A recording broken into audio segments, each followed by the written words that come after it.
मेरे समझ में नहीं आ रहा तो फिर कैसे क्या करें, इस वीडियो को देखिए फिर समझिए और डिस्प्ले की लाइट बनाना सीखिए आसानी से। तो सबसे पहले चीज़ ये है कि Redmi Note 8 की मैं आपको दिखाना चाह रहा हूँ। देखिए लाइट की IC है LM3697। आपको चेक करनी है कि इसमें हमें करना क्या है।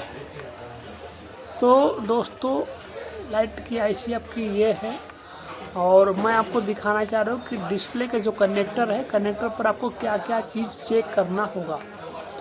तो दोस्तों सबसे बड़ी बात इस चीज़ की देखिए, LED A मतलब ये पॉजिटिव लाइन है, LED 2 और 1 दिखा रहा है। यहाँ पर आपको GR मिलेगा और यहाँ पर भी GR मिलेगा, 300 से 600 तक GR मिलेगा, यहाँ पर भी 300 से 600 तक GR मिलेगा और आपको यहाँ पर भी CABC की लाइन पे भी GR मिलेगा। और अगर आप बैटरी लगा करके चेक करेंगे तो यहाँ पर आपको 3.7 से 4.2 तक ओल्ड सप्लाई मिलेगी। यहाँ पर अगर सप्लाई आपको मिल रही तो इसका मतलब ये है कि LED की ये की जो लाइन है वो लाइन आपकी परफेक्ट है, ये चीज़ समझ में आती है। और रही बात ये कि अगर यहाँ पर GR नहीं मिल रहा है तो आपकी ये सप्लाई आपको देखनी पड़ेगी, इसकी सप्लाई कहाँ कहाँ गई, क्या क्या कर रहे हैं। यहाँ पर भी आपको GR मिलना चाहिए 300 से 600 तक। अब दोस्तों एक एक चीज़ देखते हैं। LED A की लाइन आप समझिए पहले।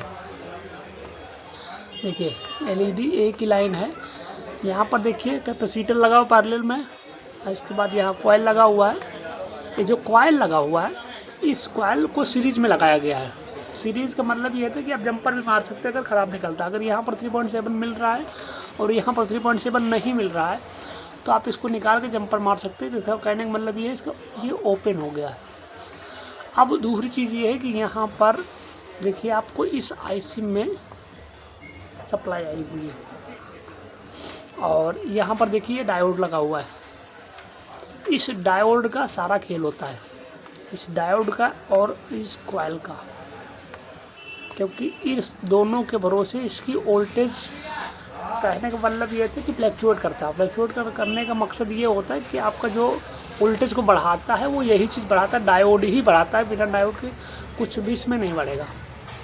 तो दोस्तों देखिए अब इसमें बहुत बारीकी समझिए कि आपका ये BPH पावर 3.7 से 4.2 जो सप्लाई आती है वो इसी के ज़रिए आती है। यहाँ पर देखिए 0 ओम का रजिस्टर लगा हुआ है और अगर ये ओपन हो जाएगा तो इसमें कहीं आपको 3.7 नहीं मिलेगा, यहाँ पर आपको 3.7 मिलना चाहिए। अगर यहाँ 3.7 से 4.2 तक सप्लाई आपको मिल रही है बैटरी लगाने के बाद में, तो इसका मतलब ये है कि आपकी सप्लाई IC में आ रही है, नहीं तो फिर नहीं आ रही है।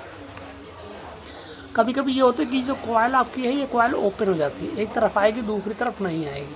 अगर दूसरी तरफ नहीं आ रही है तो इसको आप लाइट सेक्शन से कॉइल निकाल के लगा सकते हैं, बाकी दूसरी कोई कॉइल इसमें चलेगी नहीं।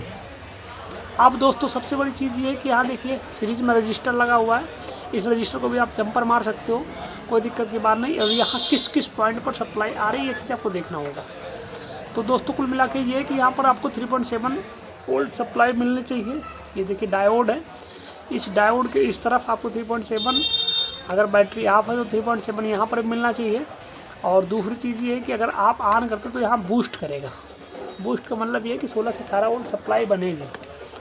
अब दोस्तों सबसे बड़ी बात ये है कि देखिए WLED इनेबल, यहाँ इनेबल ये जो इंडिकेटर देता है, इंडिकेटर का मतलब ये है कि CPU कोई मामला जाता है कि भैया हम क्या करें क्या ना करें। तो दोस्तों देखिए अब LED 2 LED 1 यहाँ पर केवल GR जाएगा, इसी IC का ही सारा खेल है। देखिए CABC की भी लाइन है, यहाँ पर देखिए सीरीज में रजिस्टर लगा हुआ, अगर ये टूट जाएगी या ओपन हो जाएगी या लीकेज हो जाएगी, बस आपको चेक करना आना चाहिए। चेक करना नहीं आएगा तो आप काम नहीं कर पाएंगे।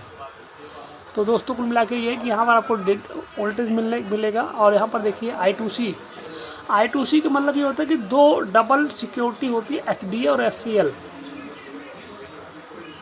डाटा और क्लॉक, 2 लाइन होती है जो CPU को इंडिकेशन जाता है। सब कुछ माथा पच्ची यही करता है, जो भी करता है इंडिकेशन यही करता है, यही काम करता है, कोई दिक्कत की बात नहीं है। देखिए दोस्तों यहाँ पर जो सबसे बड़ी चीज़ होती है, यहाँ पर भी आपको 1.8 की सप्लाई मिलनी चाहिए, लेकिन ये आपको चेक करना है कि IC को मिल रही नहीं मिल रही, ये बहुत दूर की बात होती है।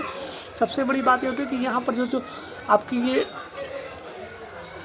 रजिस्टर है, ये आपका कैपेसिटर है, ये आपका कॉइल है, ये आपका डायोड है और ये कॉइल है। अधिकतर इन्हीं सब चीज़ों में फॉल्ट आपको मिल जाएगी। आईसी की फॉल्ट बहुत कम आती है। अगर आईसी की फॉल्ट आती है तो आप आसानी से काम करिए, समझिए, कोई दिक्कत की बात नहीं। और यहाँ पर सबसे बड़ी चीज़ है कनेक्टर पर आप चेक करिए।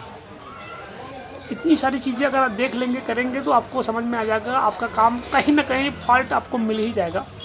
दोस्तों काम करिए, सीखिए। धन्यवाद दोस्तों।